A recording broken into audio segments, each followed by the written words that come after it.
मनापासून स्वागत करत आहे। तर आता वाजलेले आहेत 3 आणि सगळ्यांच्या घरी मुलांची सुट्टी झालेली आहे। आता मुलांना सुट्ट्या झालेल्या आहेत, मुलं दिवसभर घरीच आहेत म्हणल्यानंतर मुलांना दुपारच्या वेळेमध्ये किंवा मधल्या वेळेमध्ये खाण्यासाठी काही ना काही स्नॅक्स करावे लागतात। प्रत्येकाच्या घरी ते असतं। उठला बाळा, शौर्य झोपला होता, शौर्य सुद्धा उठून आलेला आहे।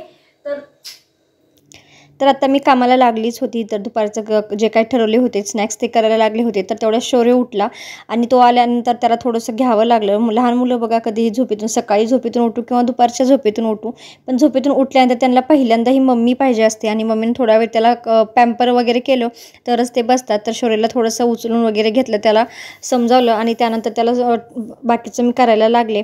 तर शिवांश इथं मला लसूण सोलून मदत करत होता। शिवांशला आवडतं नेहमी मदत करायला, मला काही ना काही तो करत असतो। पर शौर्य रडत होता की त्याला इथं बसायचं असतं, जिथं जे शिवांश केलेलं असतं तेच त्याला करायचं असतं। जिथं शिवांश बसलेला आहे त्याला तिथंच बसायचं असतं।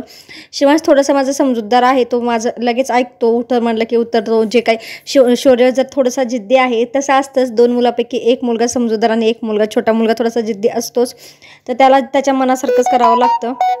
तर शिवांशला थोडंसं उतरवलं आणि त्याला तिथं बसलेलं आहे। तर दोघांचं एकमेकांना खिजवणं चालू होतं।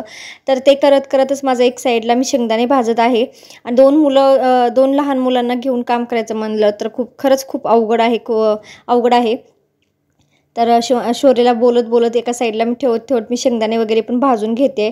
तर इथं खरं तर मी बोललेली होते, पण व्हॉइस ओव्हर केला कारण आवाज येत नव्हता। तर इथे बघू शकताय शेंगदाणे वगैरे व्यवस्थित भाजून झालेले आहेत। मी त्यांना तिकडं बसवले मुलांना काहीतरी खायला देऊन। तर शेंगदाणे मस्त भाजून घेतले, हे साईडला ठेवून दिले थंड होण्यासाठी, कारण आपल्याला शेंगदाण्याचे लाडू करायचे आहेत, त्यामुळं शेंगदाणे थंड व्हावे लागतात। त्यामुळे ते एका मोठ्या ताटलीमध्ये मी थंड व्हायला ठेवून दिलेलं आहे। तर आता इथं कढईमध्ये तेल घेतलेला आहे आणि आता आपल्याला करायचा आहे मक्याचा चिवडा। तर मी मका होत्या घरी, मका मस्त आपल्याला तेलामध्ये तळून घ्यायचे आहे। तर या मका आपण मिक्स चिवडा सुद्धा करू शकतो। आपण जे चुरमुऱ्याचा चिवडा करतो त्यामध्ये सुद्धा ह्या मका टाकल्या जातात, पण मी आज इथे सेपरेट मक्याचा चिवडा करणार आहे। तर मस्त तळून घेणार आहे। तर ह्या मका आपण भाजून सुद्धा याचा चिवडा करू शकतो। जरा ज्या प्रकारे आपण शेंगदाणे मिठामध्ये भाजतो ना, त्याच प्रकारे मिठामध्ये या मका भाजू। जे जास्त ऑइली खात नाहीत, ज्यांना ऑइल जमत नाही किंवा ऑइल आवडत नाही, ते आपल्या मिठामध्ये हे मका भाजून सुद्धा याचा चिवडा केला जातो। तर मी तळूनच करते। मस्त जेवढा मका होता तेवढा सगळा मी तळून घेतलेला आहे आणि नंतर ते साईडला ठेवून त्याच तेलामध्ये शेंगदाणे सुद्धा तळून घेतले आहे। तर जास्त काही मी चिवड्यामध्ये टाकणार आहे, बेसिक थोडंफार टाकणार आहे। शेंगदाणे तळून घेतल्यानंतर लगेच कढीपत्ता होता, थोडासा कढीपत्ता सुद्धा टाकला आहे आणि आपल्याला यामध्ये मिरच्याचे तुकडे सुद्धा तळून टाकता येतात, पण ह्या चिवडा माझ्या घरी लहान मुलं आहेत आणि मुलं खाणार आहेत, त्यामुळे मिरच्याचे तुकडे मी टाकलेले नाहीत, कारण ते दाताखाली आले तर त्यांना तिखट लागेल म्हणून। तर एका वाटीमध्ये मी थोडीशी 1 चमचा साखर घेतलेली आहे, थोडंसं चवीनुसार मीठ टाकलेलं आहे, थोडीशी लाल मिरची पावडर आणि हळद टाकलेला आहे। तर आणि हा पूर्ण मसाला जे तयार केलेला आहे तो यामध्ये स्प्रिंकल करून याला मस्त ट्विस्ट करून घेणार आहे, सगळं मिक्स करणार आहे। तर यामध्ये जो मसाला आपण तयार केलेला आहे त्यामध्ये तुम्ही जिरा पावडर आणि धने पावडर सुद्धा टाकू शकता, पण माझ्याकडे दोन्हीही अवेलेबल नव्हते त्यामुळे मी ते यूज केलेले नाही। जर तुमच्याकडे धना पावडर आणि जिरा पावडर असेल तर तुम्ही अवश्य वापरा, कारण त्याने वेगळी टेस्ट येते। तर तो मसाला मस्त मी व्यवस्थित त्याला मिक्स करून घेतलेला आहे। तिखट थोडंसं मी कमी वापरलेलं आहे, कारण मी आधीच सांगितलं की मुलांसाठी करते, त्यामुळे तिखट थोडंसं कमीच टाकले।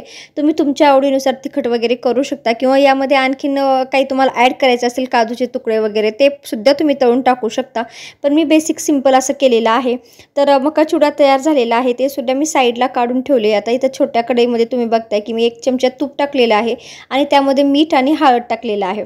तर मिरची वगैरे जास्त मी वापरणार नाही आणि यामध्ये मी मखाना मी ऑलरेडी भाजून घेतलेला होता अगोदर आणि त्याला मस्त यामध्ये मसाल्यामध्ये मिक्स करून घेणार आहे। तर इथं मसाला मखाना करून ठेवणार आहे, जे बॉटल भरून ठेवलं की मुलं ते खातात। तर इथं मखाना आपल्याला व्यवस्थित पहिल्यांदा भाजून घ्यायचा आहे, जेणेकरून तो जो नम पडलेला असतो त्याला एकदम क्रिस्पीपणा येतो। अशा प्रकारे तो मस्त भाजून घ्यायचा आणि त्यानंतर आपल्याला त्याच्यामध्ये जे काय आपले मसाला आता इथं जर तुम्हाला स्पायसी मखाना करायचा असेल तर तुम्ही लाल तिखट जास्त प्रमाणात वापरू शकता, पण मला स्पायसी करायचा नव्हता त्यामुळे मी फक्त हळद आणि मीठ वापरलेलं आहे आणि मस्त त्याला मिक्स करून हे सुद्धा आता आपलं तयार झालेलं आहे। हे सुद्धा मी एका कंटेनरमध्ये भरून ठेवेन, तर जे करून मुलांना पटकन दिसेल दिसेल आणि ते खातील. तर इथे बघू शकता मी ह्या भरणीमध्ये मी मस्त जो मखाना चिवडा आपला मक्याचा चिवडा झालेला होता तो सुद्धा मी भरून ठेवलेला आहे. आणि तो मी भरून ठेवेल जेणेकरून, आणि अशा आकारच्या भरणीमध्ये ठेवायचं किंवा कंटेनरमध्ये ठेवायचं जेणेकरून ते मुलांना पटकन दिसेल आणि ते मुलं खातील सुद्धा. तर ह्यामध्ये मी मखाना जे आपलं मखाण्याचं जे मिक्स मखाना मसाला केला होता तर तो सुद्धा मखाना मी यामध्ये भरून ठेवते आणि थोडासा उरलेला आहे तो शिवांशला मी खायला देणार आहे. तर आता आपल्याला दोन्ही चिवडे करून झालेले आहेत. मखाना पण आपण फ्राय केलेला भाजून ठेवलेला आहे आणि आपला मक्याचा चिवडा सुद्धा झालेला आहे. तर आपण शेंगदाणे भाजून ठेवलेले होते ना ते सुद्धा आता थंड झालेले आहेत. तर त्यासाठी आपल्याला तर शेंगदाण्याचे लाडू करायसाठी गूळ लागणार आहे. तर ते मी इथं खरं तर मी गूळ इथं बत्ताईनं चिरत होते पण मला ते खूप अवघड जात होतं. त्यानंतर मी थोडंसं खाली कॅरीबॅगमध्ये घालून त्याला फोडून काढलं. आणि आता काय करायचं आहे, शेंगदाणे कधीही करताना एक टिप तुम्हाला देते. जर फक्त आपण शेंगदाण्याचं कूट एकदाच वाटून ठेवून त्यानंतर मध्ये किसून किंवा वाटून गूळ मिक्स करायचा नाही, कारण तो तेवढा मिक्स होणार नाही, एकजीव होणार नाही शेंगदाण्याच्या कुटामध्ये. तर मी काय करते, थोडेसे मिक्सरमधून शेंगदाणे वाटतानाच थोडेसे शेंगदाणे आणि थोडासा गूळ अशा प्रकारे वाटून घेते. त्यामुळे ते मिक्स एकदम कुटामध्ये एकजीव होतं, मिक्स होतं. तर हे मी मस्त वाटून घेते. आणि शेंगदाणे कधीही आता मी मस्त भाजून घेतलेले आहेत. तर कच्च्या शेंगदाण्याचा सुद्धा लाडू केला जातो. पण मला इंडिव्हिज्युअली मला असं वाटतं की जेव्हा आपण कच्च्या शेंगदाण्याचा लाडू करतो ते जास्त काळ टिकत नाही, कारण त्याला थोडं जास्त दिवस ठेवलं तर खवूटपणा येतो. त्यामुळे मी शेंगदाणे भाजूनच घेते. तुम्ही सुद्धा अशा प्रकारे करून बघा, टेस्ट खूप छान लागते.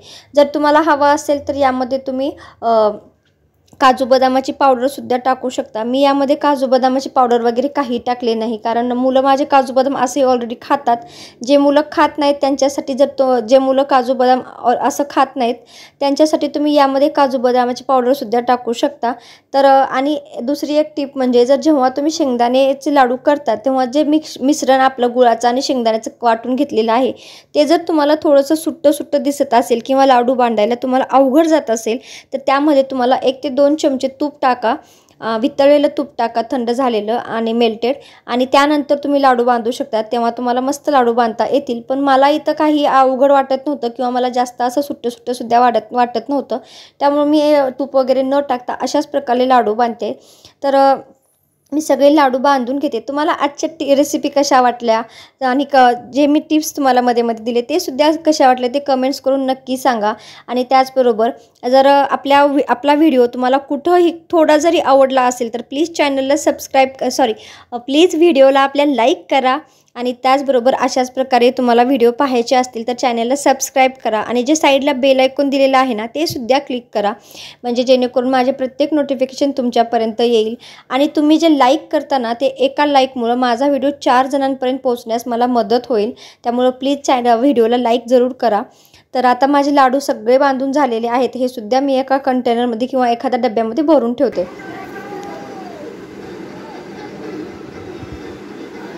छान झालं? आवडलं तुला? खावा, फिनिश करा पटकन.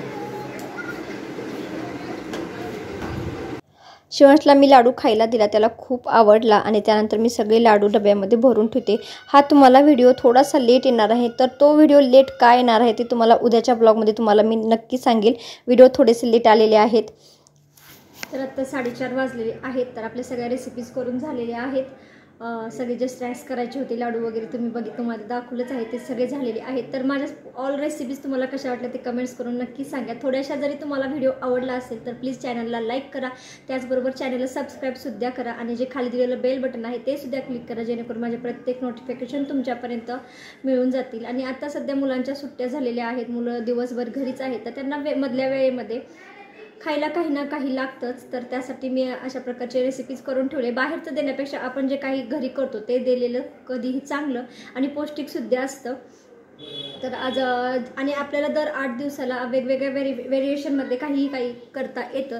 जर समजा आज आपण हे केलं तर आणखीन 8 दिवसानंतर हे सोडायचं आणि दुसरेच काहीतरी 2-3 स्नॅक्सचे पदार्थ करायचं, जेणेकरून आपल्या मुलांना सुद्धा वेगवेगळ्या प्रकारचे पौष्टिकता मिळते आणि त्याचबरोबर वेगवेगळे पदार्थसुद्धा खायला त्यांना आवडतं.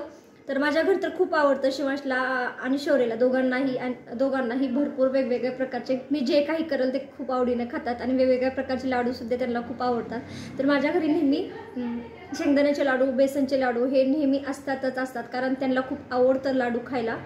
स्वीट भरपूर असतं आमच्या घरी कारण आमच्या घरी स्वीट्स खूप आवडतं मुलांना। तर चला, आजच्या रेसिपीज तुमच्यासोबत भरपूर शेअर केलेल्या आहेत। तर रेसिपी कशा वाटल्या ते कमेंट्स करून नक्की सांगा। चॅनलला सबस्क्राईब करा आणि त्याचबरोबर आता सध्या शौर्य इथं झोपलाय आणि तुम्हाला बोलायसाठी मी कूलर बंद केले, त्यामुळे शौर्यला खूप गरमी होते, तो चुळबुळ करतोय। तर बघू शकताय